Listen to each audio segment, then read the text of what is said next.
Assalamualaikum warahmatullahi wabarakatuh.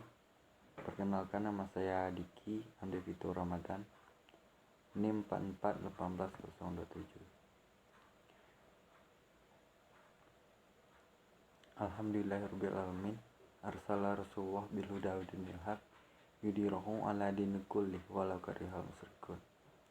Asyhadu an la ilaha illallah wa asyhadu anna Muhammadan abduhu wa rasuluh la nabiyya ba'da amma ba'du.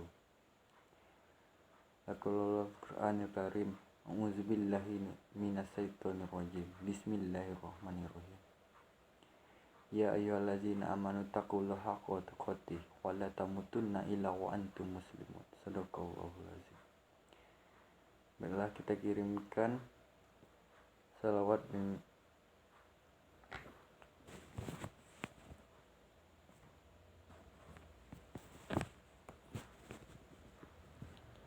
puji syukur kepada Allah Subhanahu wa taala yang telah memberikan rahmat dan karunia-Nya kepada kita semua, sehingga pada sekarang ini kita dapat dikumpulkan dalam keadaan sehat rohani dan jasmani kita.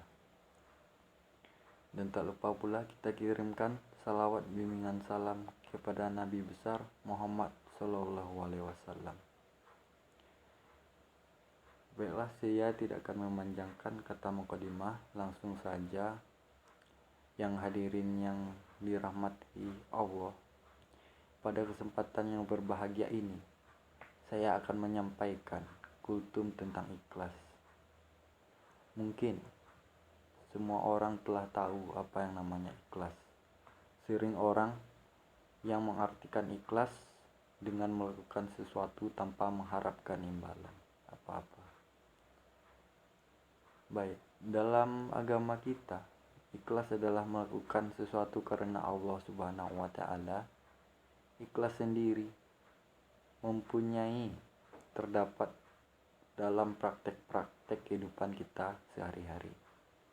Contohnya, ikhlas dalam bekerja, ikhlas dalam beramal, ikhlas dalam mengajar, ikhlas dalam beribadah, dan banyak hal contoh lainnya. Nah, contohnya apabila kita masukkan ke dalam konteks ibadah, maka ikhlas berarti melakukan ibadah karena Allah, bukan yang lain.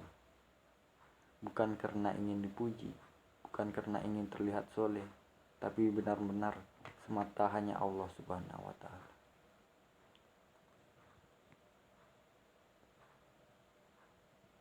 Allah berfirman dalam surat Al-Bayyinah ayat 5, yang artinya, tidaklah mereka diperintahkan kecuali untuk mengikhlaskan agama untuknya.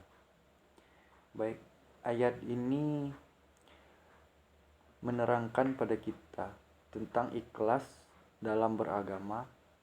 Agama apabila tidak dilandasi dengan ikhlas dan kejujuran akan ruyam dan seolah-olah tak berbekas. Banyak orang yang di luar sana, orang sibuk memikirkan kepentingan diri sendiri tanpa sedikit pun menempatkan agama dalam prioritas hidupnya. Ikhlas dalam beragama menjadi sangat penting untuk pupuk dalam diri, karena dengan ikhlas semua urusan akan menjadi lebih terang dan mudah untuk dijalankan. Ikhlas juga menjadi penting untuk dipraktikkan karena setiap amalan yang kita lakukan tidak sah di mata Allah apabila tanpanya. Dalam hadis yang diriwayatkan oleh Imam Muslim, dalam kitab Sahih Muslim diceritakan tentang suatu perkara yang akan terjadi pada akhir di hadapan Allah. Nanti di hadapan Allah ada seorang hamba ditanya oleh Allah, "Apa yang telah kamu lakukan di dunia, wahai hambaku?" Ia menjawab, "Saya berjuang dan berperang demi Engkau, ya Allah, sehingga saya mati syahid." Allah berkata, "Dusta kamu. Sebenarnya kamu berperang bukan karena aku, melainkan agar disebut orang yang berani. Kini kamu telah menyandang gelar tersebut." Kemudian Allah memerintahkan agar dia dicampakkan dan dilemparkan ke neraka. Baik, dari contoh yang saya bacakan tadi, contoh orang yang beribadah dengan tidak ikhlas, mengharap selainnya. Kisah ini menjadi tamparan keras bagi kita yang sering beribadah atau melakukan sesuatu bukan karenanya.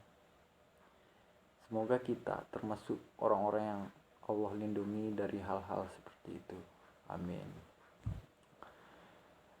Hadirin yang dirahmati Allah, dalam beramal, ikhlas menjadi ukuran sebesar apa pahala kita dapat. Semakin ikhlas seseorang dalam beramal, semakin besar juga balasan yang diterimanya. Semakin murni karena Allah dia melakukan sesuatu, maka semakin bernilai amalan itu di sisi Allah Subhanahu wa taala. Setelah kita memahami dari berlaku ikhlas, maka marilah kita memupuk dan melatih diri kita untuk dalam segala hal, sehingga apa yang telah Rasulullah siratkan dalam hadis yang tidak terjadi pada kita. Mungkin sekian dari saya. Semoga yang telah saya sampaikan bisa bermanfaat bagi kita semua. Terima kasih atas perhatiannya. Mohon maaf atas segala kekurangannya. Wabillahi taufiq wal hidayah. Wassalamualaikum warahmatullahi wabarakatuh.